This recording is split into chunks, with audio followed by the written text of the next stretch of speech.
Hey everyone, it's Ben Hardy here, and in today's video I'm going to be reviewing a pre-owned Defender because Land Rover Depreciation has finally come home to roost with the Defenders, and you can get these for what I consider a really good deal when you take into account the original MSRP. Before we get into this review, I want to give a huge shout out and thank you to the Land Rover here in Lehi, Utah for giving me some time with this pre-owned Defender. They have this and a few other options available. They also have a bunch of new ones as well. So if you're interested in any of them, link to their website in the description down below. Just ask for Jordan if you have any questions. I'll also include a link to my car buying guide. Let's get into it.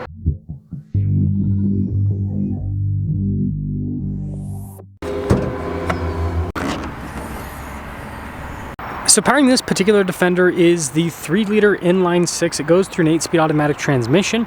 It produces 395 horsepower and then 406 pound-feet of torque.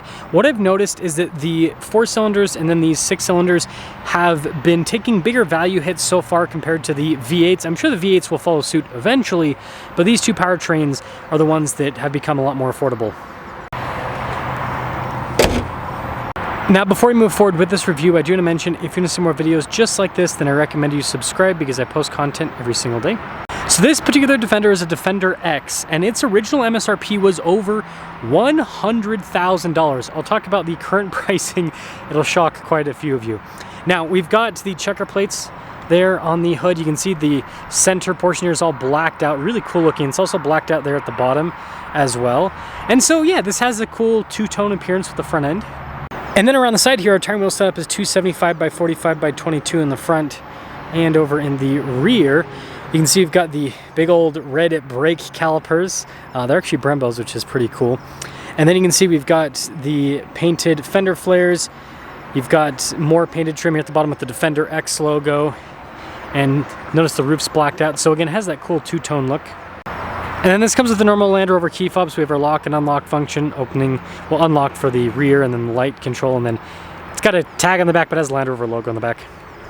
And this leads us to the rear. So got that nice swing gate that opens, plenty of storage space in the cargo area, and then you can lower the vehicle and also raise it from the back with the air suspension system.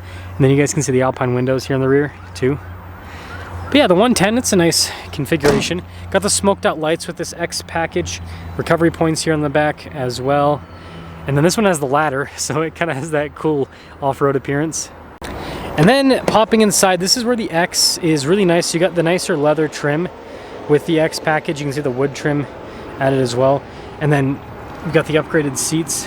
It looks like this one has the leather / resist seats, which is a very interesting combination. And then you can see we've got our own climate zone in the back. We got USB ports, vents, all of that. And then you've got the floors that are easy to clean with the Defender. Spacious cabin. And this leads us up front. So again, you've got that nice leather trim throughout, the exposed rivets, all of the window controls, mirror adjustments, all of that. Blind spot monitoring with the mirrors. And then same thing with the front seats as what you have at the back. All that nice material use, your adjustments. And then the X actually gets pretty fancy looking pedals too. And this is cool. I've done that. And then you got the nicer trim on the dash here. Quickly start it up. Full digital gauge cluster with the X. You got the rugged steering wheel. I like this part on the spoke. Just makes it look a little bit cooler. Got like stitching on the airbag cover. 360 camera system with it as well. We've got dual zone climate, heated and ventilated seats. You got the air suspension adjustments. You've got your low range. So it's got all the normal Defender stuff. And then again, look at the wood trim here. We've got the cool box center console as well, and then camera rear view mirror, and then we've got a big panoramic sunroof, controls for it and everything.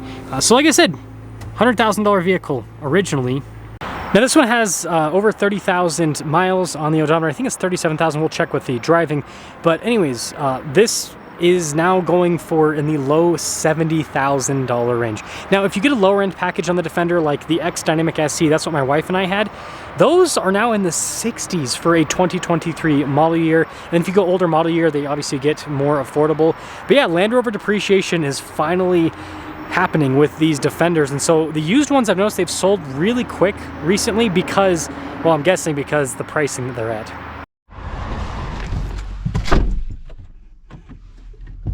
Well, let us set off. And yeah, 37,000 miles. I don't know if this is going to be a CPO Defender. I can't remember what the mileage limits are on those. Just check out the website or ask Jordan if you've got more questions. But I've been trying to do this video for quite some time now, but it's been near impossible because these pre-owned Defenders sell so fast. And I understand, right? You know, it's a vehicle, in this case, it was $100,000 brand new, and now it's $70,000. And if you get like an X Dynamic SE, then you're looking at a vehicle that was, it depends on how many options, but you know, around $80,000, and those are in the $60,000 range. So it's just, you compare that to some other vehicles you can get in that price range, and it's like the Defender's a lot of vehicle for the money. And here's what I mean. First off, this inline six performs beautifully. It's super smooth and it's got great power. It's more than enough for the Defender.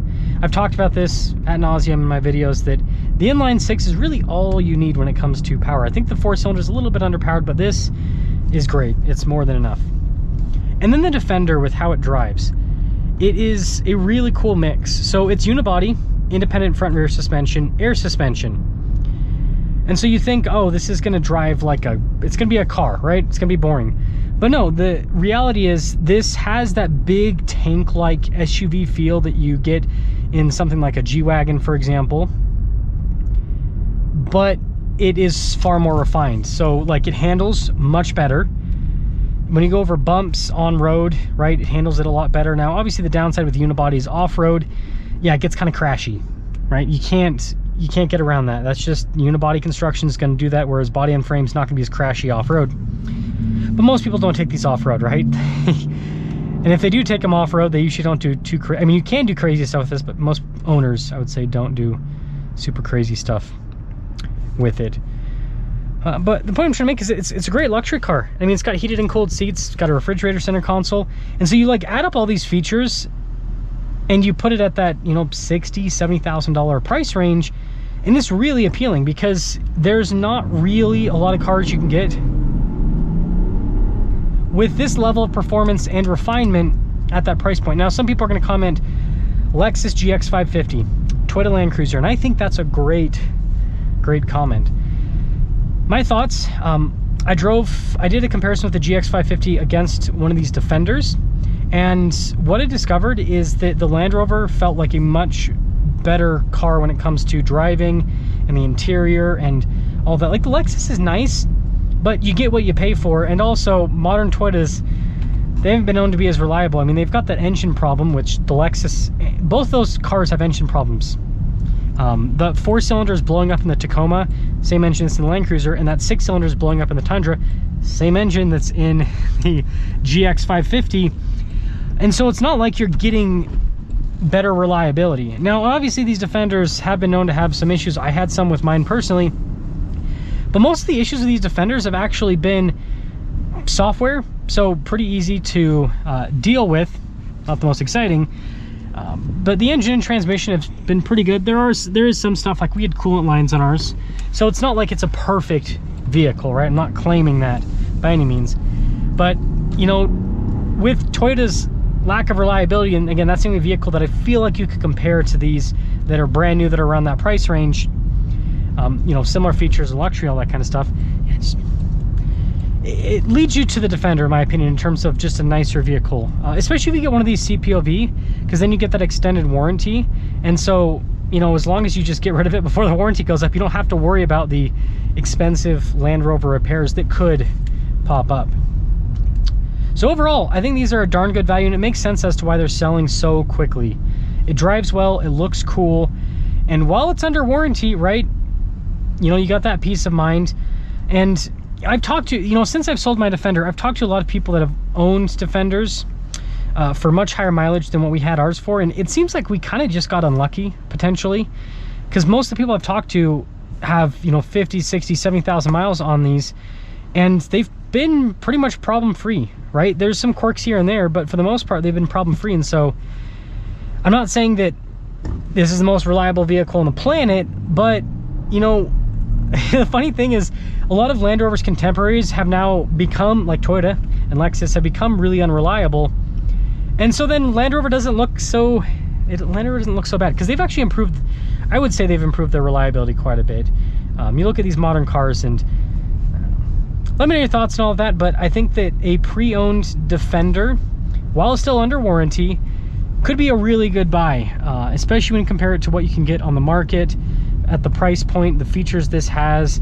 And so as long as you can rock that warranty, this is such a cool car. It's super capable both on-road and off-road.